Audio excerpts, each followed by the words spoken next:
I looked at my dad's bank account and saw nearly $600 million in it.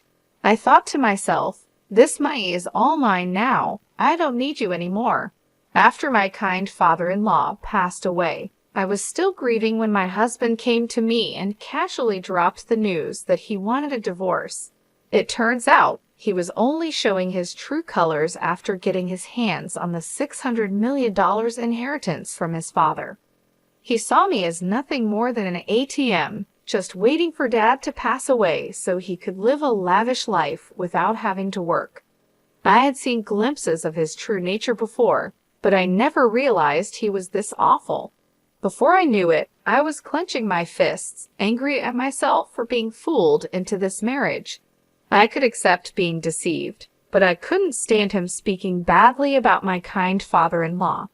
Fine, I said, hand me those divorce papers. I snatched the papers from my husband, signed them quickly, and threw them back at him. All right, the rest is up to you, I told him. Yeah, leave it to me, he replied, smugly. He offered to send my belongings, and I walked past him, out of the living room, and left the house. I knew my husband would regret divorcing me. Sure enough, he called me later, panicking when I explained that the $600 million was just a fantasy. My name is Mary, I'm 45 years old, and I work in sales. My husband, John, is also 45, and he used to work in sales, but now stays at home. There's a story behind him becoming a homemaker, but to explain that, I should start with my first husband. This is my second marriage. My first husband died in a work accident 5 years ago, leaving me a widow. Between life insurance and severance pay, I received about $600,000. Since my first marriage happened later in my 33s, we didn't have any children. I inherited the money along with my ex-in-laws, but they told me, we're almost 82 years old and don't have much time left, so we don't need it. I couldn't accept that and decided to give the money to my ex-brother-in-law and his wife, who were living with my ex-in-laws. However, they also said, we don't need much since it was my brother's money. You should use it, so they only took a small portion of the money. In the end, after paying a significant amount in inheritance taxes, most of the money ended up with me. Combined with our savings and the fact that I had a job, I became fairly well off by the age of 41. But even with all that, sitting alone at home and looking at the numbers in my bank account, I felt empty. When I came home from work, no one was there, and no one ever would be. The bed beside me stayed perfectly made, just as it was before I went to sleep. The worst part was when I accidentally made breakfast for two. As I took a bite of the second piece of toast, I thought, this must be what it feels like to have a hole in your heart. I really wanted to take some time off, but I had to keep working, so I went back to my job with this emptiness inside me, constantly feeling a sense of void. I desperately wanted someone, anyone, to listen to me, and that someone turned out to be my current husband. When I told him about my husband passing away and how I had to take some time off because of it, he said, I'm sorry for any inconvenience. I quickly replied, no, it was no inconvenience at all. Besides, your husband was a lucky man to have someone who cared for him so much. I'm sure he was very happy. He then shared a bit about himself, saying, as for me, I'm terrible at relationships. Even when I do date someone, I get dumped quickly. I know it's because of my careless personality, but it seems hard to change who you are. My husband and I were business acquaintances before we got to know each other better. I knew he was a cheerful person, so when I visited his company, I ended up telling him everything. Normally, anyone would find such a dark and heavy story off-putting, but he listened quietly and then cheered me up with some light-hearted jokes. His words and smile seemed to fill a bit of the hole in my heart. He continued to listen to my stories, and we started meeting outside of work. One day, while we were talking, I accidentally dropped a receipt, and he jokingly said, wow, my wallet is twice as thick with coins. You dropped a receipt, and we both laughed. I need to organize it, but it's such a hassle. When he tried to pay at a store, Receipts started falling out as he pulled out some cash. I picked up the receipts and handed them back to him, and he stuffed them back into his wallet, complaining about the coins. It seemed like the receipts were also making his wallet bulky. "You're like a kid, John," I teased. "What? I'm 45, you know," he replied. Just as he said, he was a bit careless, but watching him, I felt the hole in my heart slowly start to close. We kept meeting privately, and a year later, he told me he had feelings for me. It had only been a year since my previous husband passed away, so I was torn, but I felt like my late husband was telling me, "Don't stay stuck, move forward." So I decided to start dating John. People around us had their opinions, but making that important decision helped me begin to heal.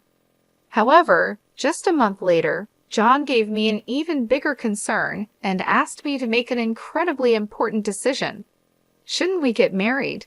Given our age, it's better to decide sooner rather than later. This time, I couldn't hear my late husband's voice guiding me. It felt like he was telling me to trust my own intuition and keep moving forward, so I decided to marry John. "Okay, let's get married," I said, surprising even myself with how quickly I made that decision.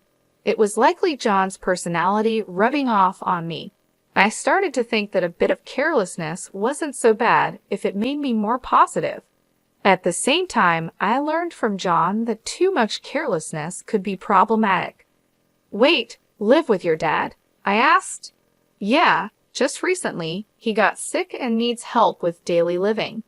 He kept working past 73, thinking he was still young, and now this happened." "What about your mom? Is she helping him?" "Huh, didn't I mention it? My mom's not around.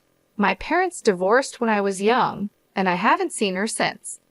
This is the first I'm hearing of it. Sorry, don't be mad, but it's a heavy topic to bring up when we weren't sure about getting married yet, right? I figured I'd tell you later. Even if you put off talking about living together, you could have told me about your parents. I would have known that living together might be an option.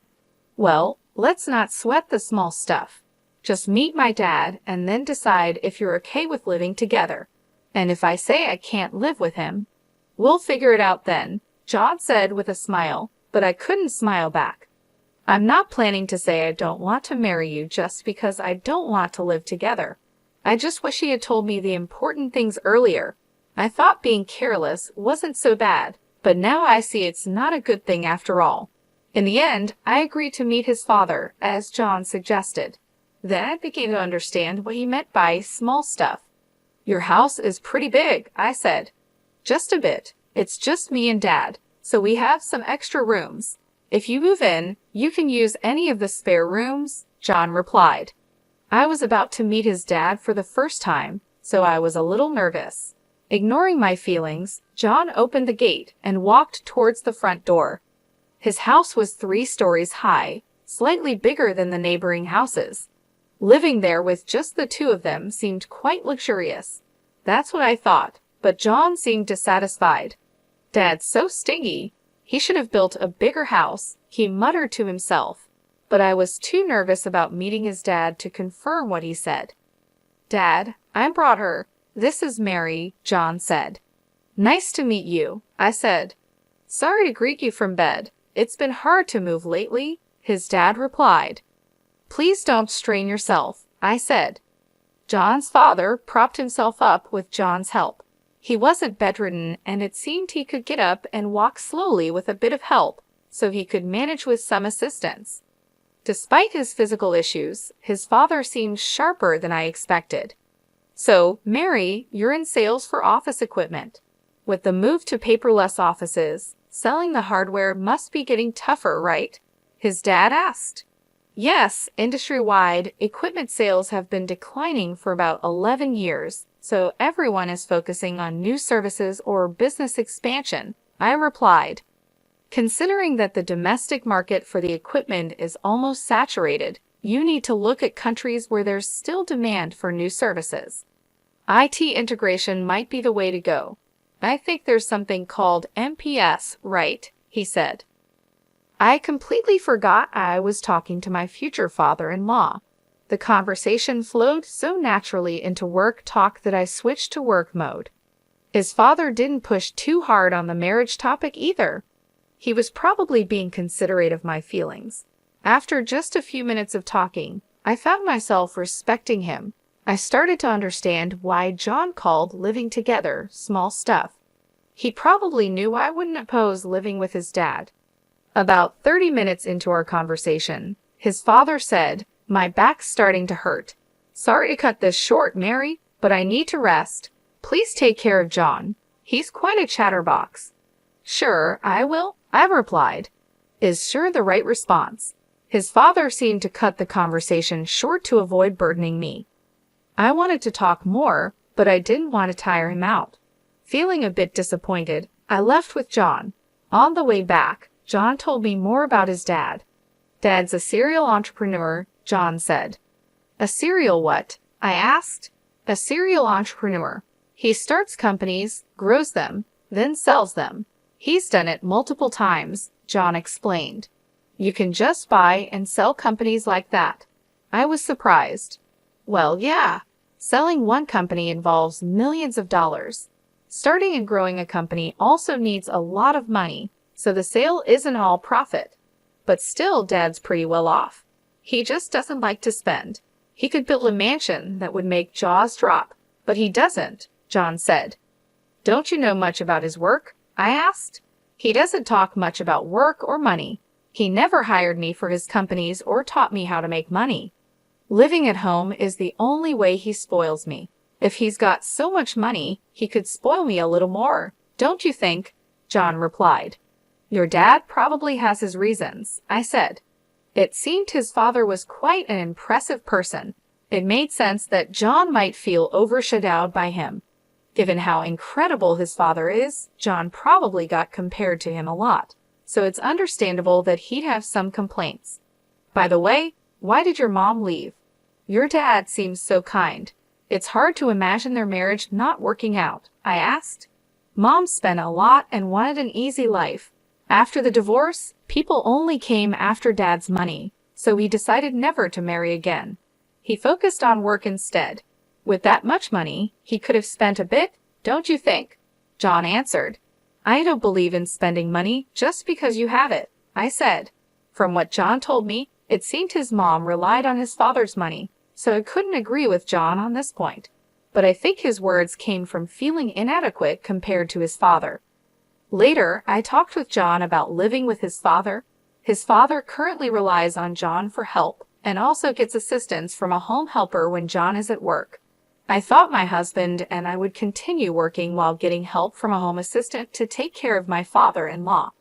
However, John surprised me with a different idea. "I want to quit my job and take care of Dad," John said. "What? Quit your job?" I was shocked. Dad's such an incredible person, right?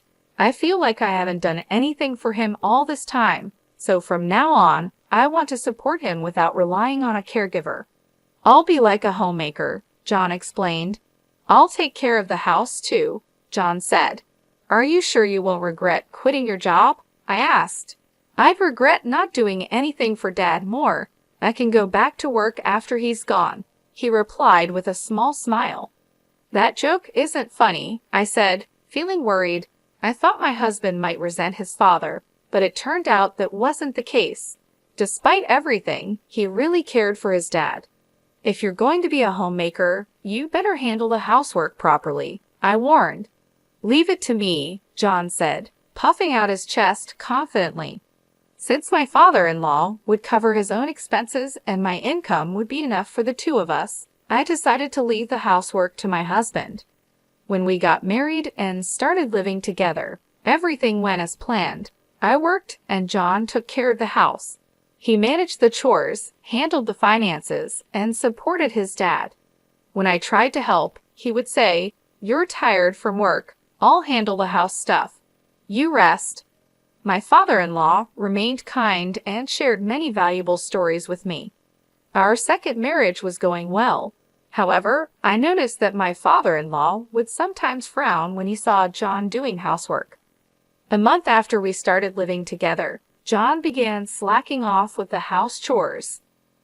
"You're sleeping on the couch again. You've been there all day, haven't you?" I asked. "No way. I went to the fridge when I was thirsty and to the bathroom too," John said, trying to defend himself. "That's not what I mean. What about dinner? Did you go grocery shopping?" I asked. "Dinner's ready. Don't worry," he replied. I glanced at the kitchen, but there was no sign of any cooking. All I saw was an empty container on the dining table. It was clear he had been lazy all day. From this, I realized what John meant by "dinner's ready." Perfect timing. The intercom rang, and John grabbed his wallet and headed to the door. I was too stunned to say anything. John had only handled the housework diligently for the first 3 weeks. After that, he gradually stopped doing anything, and I ended up cooking, cleaning, and doing the laundry. It's typical for someone with a careless personality to start strong and then quickly slack off. Caught up in the excitement of getting married, I hadn't foreseen this. My father-in-law, on the other hand, must have predicted it early on, which is why he frowned when he saw John doing housework. As my husband began to shirk his duties, my father-in-law started apologizing to me, saying, "That boy is so careless." "I'm really sorry, Mary. I hoped he'd become more responsible after getting married, but it seems he's just causing you trouble. If he becomes a burden, feel free to kick him out." "I wouldn't do that.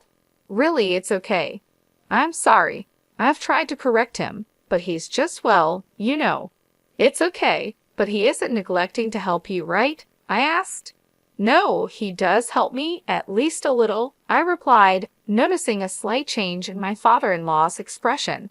It was clear that John wasn't completely ignoring his father, but he also wasn't doing a third job.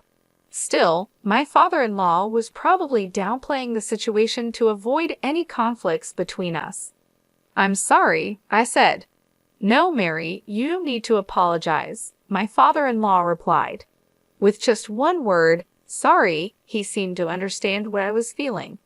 We both apologized, and there was a bit of awkwardness between us. To break the tension, my father-in-law quickly changed the subject with a brighter tone. "Oh, I'm doing some end-of-life planning and need your help. I'm not confident in John handling it." "End-of-life planning? It's not as negative as it sounds. I just want to avoid any trouble later." "Got it. If there's anything I can do, I'd be happy to help." Talking about John made us both cautious, so we ended up avoiding discussions about him and housework. It was an uncomfortable way of being considerate, but there were also thoughtful gestures that made me happy. "Is there anything inconvenient at home?" my father-in-law asked. "Not really, but the bathroom could use some fixing. I had just wanted the water heater checked," I said, but my casual comment turned into something much bigger.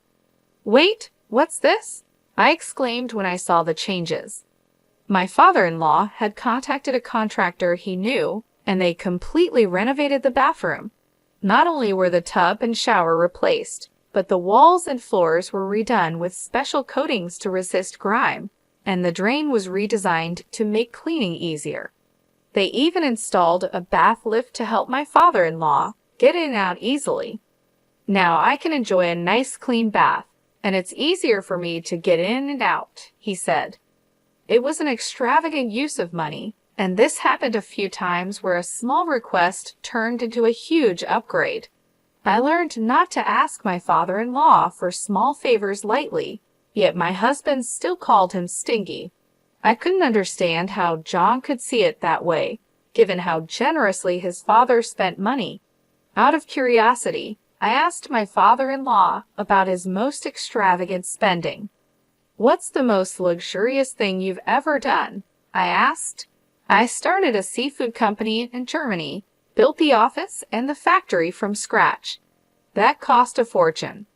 "A company in Germany? That's impressive, but it was work, right?" "Well, yes and no. I did it because I wanted to, so it was more like a hobby." "Why seafood in Germany? Was it because it was profitable?" No, I had no knowledge or connections and didn't think about profits. Germany exports a lot of seafood, and we import a lot of it. I love seafood, so I thought I could make money and eat all the food I wanted, he said, looking happier than I'd ever seen him. He must have really enjoyed that time, but if he just wanted seafood, he could have bought as much as he wanted. Starting a company overseas seemed extravagant. Do all successful people think this way? It's a world far beyond the understanding of an ordinary person like me. It made me realize that my father-in-law wasn't stingy. He was just careful about when and where to spend money. My husband just didn't understand that. One day, my husband burst into David's room and vented his frustration at both of us. You listened to Mary's requests, but not mine. Are you talking about the bathroom? You use it too, right? And since cleaning is easier now, it's a big help to you as a homemaker, right? Mary gets to enjoy a nice bathroom, and it's convenient for me too. No one loses here, David replied calmly. My husband clicked his tongue loudly and stormed out, slamming the door behind him. I'm really sorry, I said. It's fine, but why don't you listen to your son's requests? I asked. He's like his mother. When he has money, he spends it without thinking. Even with a lot of money, you need to understand its value and how to use it wisely. I've tried teaching him that many times, but he's still the same, David said, his expression turning somber. Since that day, my husband had become even more neglectful. Not only did he stop doing anything around the house, but he started causing unnecessary trouble. Whose motorcycle is that outside? Did you buy it? No one else's motorcycle would be here. I yelled at my husband as soon as I got home from work, but he just polished an expensive-looking golf club in the living room without even looking at me. My husband had stopped doing housework and started buying whatever he wanted. I wouldn't complain if he was spending his own money, but he was using my bank account without permission. You get your requests granted by Dad. Let me have a bit of luxury too, he said, trying to justify his actions. He had been diligent as a homemaker at first, and I hadn't seen this lazy side of him before we got married. It seemed he had been hiding his true self before marriage. I was completely fooled. When we got married, I told my husband, if my salary isn't enough for our living expenses, feel free to use the money in my account. I took back my bank book so he couldn't use the money without my permission. When I checked it, I saw he had spent around $50,000 in just 3 weeks. It was an expensive lesson that I couldn't trust him. Naturally, I thought about divorcing him, but I didn't want to leave my father-in-law in his care, so I erased divorce from my list of options. My husband seemed to sense that I wouldn't divorce him and became even more arrogant. Hey, can't you come home earlier? I've been waiting for dinner all this time, he complained, treating the living room sofa like his personal nest and hardly moving from there. Of course, he did no housework at all. What does being a homemaker mean? I was starting to lose my understanding of it. He had said he didn't want to rely on a home assistant and wanted to be a good son, but he ended up hiring a caregiver again. Honestly, this made me feel better knowing my father-in-law wasn't left to my lazy husband. I decided to avoid my husband as much as possible, thinking, let sleeping dogs lie. With this mindset, the year flew by quickly. Then a significant event happened for both me and my husband. Thank you for everything. My father-in-law passed away just before turning 81. The time I spent with him was short but incredibly meaningful to me. It felt like we had spent 11 years together. Even after the funeral, I couldn't pull myself together and felt a deep void in my heart. As I sat in the living room, lost in emptiness, my husband walked in with a cheerful expression. Hey, let's get divorced. What? That single word snapped me out of my daze. He was waving the divorce papers in my face. It wasn't a misunderstanding or a joke. I found Dad's bank account. Guess how much is in it? Nearly $600 million, so this money is all mine. You're no longer needed, ATM. When Dad collapsed a year ago, I didn't want to deal with taking care of him, so I looked for a wife. I figured you'd be an easy catch since you were grieving the loss of your previous husband. I see, so that's why you were in such a hurry to get married. That's part of it, but then I changed my strategy. You inherited money from your late husband, right? You never talked about it, but I figured his retirement and insurance would be substantial. I took care of Dad while you acted as the ATM until he passed away. It was easier than working. Now that Dad's gone, I'm set for a lavish life with his inheritance. Do you think you can get away with this? I asked, feeling the anger rising. Of course, I'm his son, so it's only natural I inherit his wealth. He worked until he collapsed, and I thought he'd live until 87, but he died sooner than expected, so I'm lucky, he replied smugly. I realized I was clenching my fists. It was my fault for being tricked into marrying him, and I could accept that. But I couldn't forgive him for speaking so badly about my kind father-in-law. I was ready to punch him, not caring about the trouble it might cause later. But then I felt like I heard my father-in-law's voice saying, "Stay calm." Right? There was no need to do anything rash. Are you sure about this? All right, give me the divorce papers, I said. I snatched the papers from my husband, signed them on the spot, and handed them back. Thanks for making this easy. I'll file these tomorrow. You can take all our savings. I've got $600 million, so take as much of that petty cash as you want, he said, clearly gloating. Okay then. Yeah, leave it to me. I'll file the papers and send you your stuff if you want, I replied, walking past him and out of the house. As I left, my anger started to fade, and I felt a wave of laughter rising.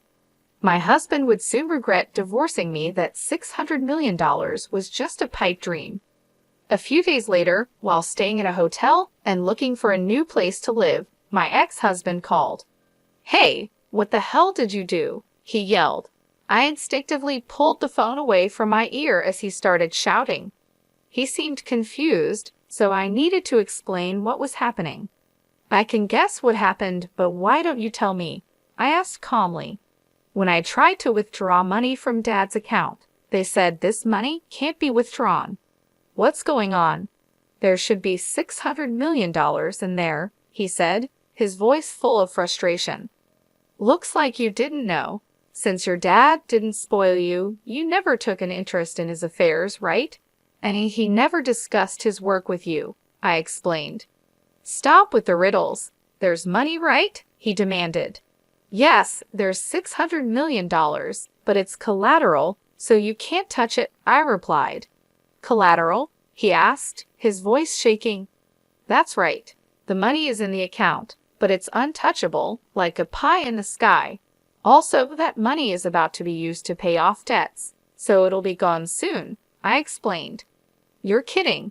There's $600 million, and I can't use any of it. His voice grew quieter as he started to panic. I knew about the $600 million being collateral because I helped with my father-in-law's end-of-life planning. He had asked me to handle things if anything happened to them. Since he passed away, I was going to use the $600 million to settle his debts. But since my ex suddenly demanded a divorce, I left the paperwork to him, telling him to take care of the rest. What did Dad do with the $600 million? My ex asked. He used it for something he loved, I replied. What does that mean? He asked, confused. At over 72, Dad decided his next job would be his last and used his savings for something he enjoyed, that seafood processing and distribution company in Germany he always talked about. He trusted the management to locals and planned to enjoy his retirement here, but it was a huge failure, and he lost almost everything. When he told me about it, he laughed, saying it was only natural since he did it without any real knowledge. He had no regrets about where he spent his money. To start that company, he borrowed $600 million, using his savings as collateral. But it turned into debt, so he planned to repay it with another job. It seemed impossible, but he didn't think so. Even with the debt, he kept enough money for his retirement. In today's world, where many struggle in retirement, it's impressive. However, while sorting out the Germany company, his health declined. When that happened, he renegotiated his repayment plan with the bank. Given his long history of high-value transactions, they trusted him. He told them, "If I can't work anymore, take the collateral." They agreed to a 2-year grace period, after which the debt would be paid off with the collateral if he couldn't work. That year is up, and it's time to settle the debt. So this $600 million is debt repayment money, and will soon be zero. My ex asked, his voice filled with shock. Exactly. Didn't you find another bank account? There should be one for living expenses. Yeah, I found one with $80,000 in it. That's money you can use freely. It's your inheritance. $600 million turned into $80,000. Why didn't he prepare more for his retirement? My ex wondered, clearly surprised. I was surprised by the $80,000 too, but knowing him, he probably planned to add more if needed. He seemed capable of anything. And it looks like you haven't checked the will yet. Will? Dad told me he'd leave me about 20%. My ex said, "We're divorcing, so you could contest it as infringing on your rightful inheritance, but I'd like to honor his wishes." I hope you'll agree to the 20%, I said, noticing he was breathing heavily. He thought he'd get $600 million, but the amount kept shrinking, and now he was panicking. Why did he waste so much money? He could have bought anything with $600 million, my ex yelled, frustrated. Yelling at me won't change anything. He was happiest when he talked about that time, so he had no regrets. It was his money, and he used it. He planned to repay the debt himself, so no one can complain. You just jumped to conclusions and got ahead of yourself, I replied. Why are you so panicked? I asked. The truth is, I thought I'd get $600 million, so I spent all my own money. My account is empty, he admitted. What? Seriously? I was shocked. My ex-husband had been spending money he didn't even have yet. Now that we were divorced, he couldn't rely on my savings anymore, and he was currently unemployed. I finally understood why he was so panicked. Still, you have a roof over your head and a house, so you can rebuild your life, right? I suggested. I'm almost 54, unemployed, and have only a little savings. What's going to happen to me? Please help me, he pleaded. Me? You have savings and a job, don't you? Why should I help an ex-husband? You're suffering the consequences of your own actions, I said firmly. Please, let's pretend the divorce never happened, he begged, but I ignored his pleas and hung up the phone. Having a careless personality is definitely not a good thing. With that thought, I went back to looking at property listings. Surprisingly, my ex-husband did follow through with the will and gave me $40,000 from my father-in-law's inheritance. That made up for the money he had taken from me.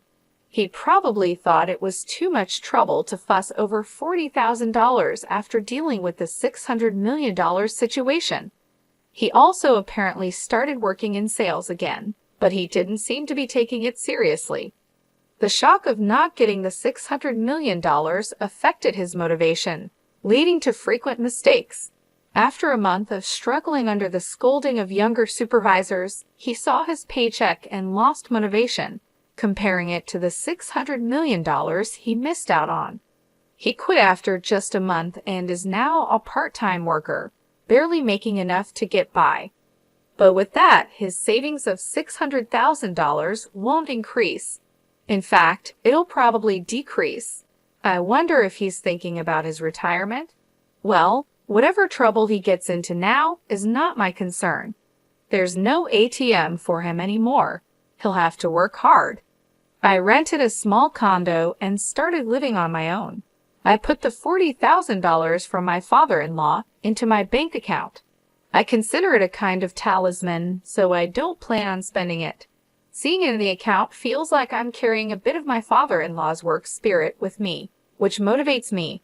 Today, I'll draw strength from him and do my best at work.